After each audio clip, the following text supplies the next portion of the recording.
Tomorrow marks 4 months since mental health patients Wendy Newton and Nicolette Green drowned inside an Horry County Sheriff's Office van as they were being transported through floodwaters after Hurricane Florence. And this is a story we followed since we first heard of the efforts to rescue those women over the police scanner here in the WNBF newsroom. That was back in September the 18th.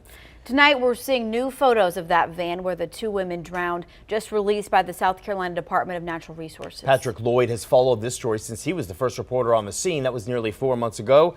Joins us in the studio live now with the very latest development tonight. Patrick? And that latest development is a hard one to look at for the families of the victims. The new photos released by DNR to us today give us a closer look at what happened the night of September 18th. Gosh. And they're in that cold, dark water. Linda Green, Nicolette Green's mother, reacting to the photos released by SCDNR to us today. This one showing the van in the dark, the top of the van just barely peeking out of the water. This one showing rescue crews standing on top of the van. Just unfathomable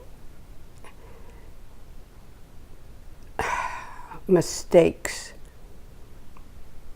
that were made. Green says looking at the new photos makes her think even more about how the van ended up there in the first place. It's just mind-blowing. It really is everything that they did wrong.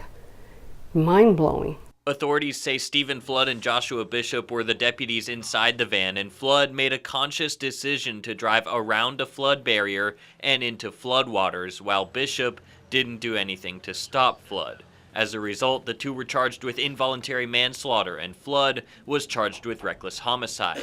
After spending just a few hours in jail, the 2 posted bail. At the hearing, their lawyer said they're really going through a bad time. Well, just imagine what it is for us. And although now, just shy of 4 months since the incident, Green says no amount of time will ever fix the heartache she feels from losing her daughter. Those girls should be alive. The girls should be alive and enjoying their families and their lives. The main focus for the Green and Newton families is making sure an incident like this one never happens again. They're fighting for lawmakers to change the way mental health patients are transported. A state Senate bill was introduced last week that would bring that reform. Live in the studio, Patrick Lloyd, WNBF News.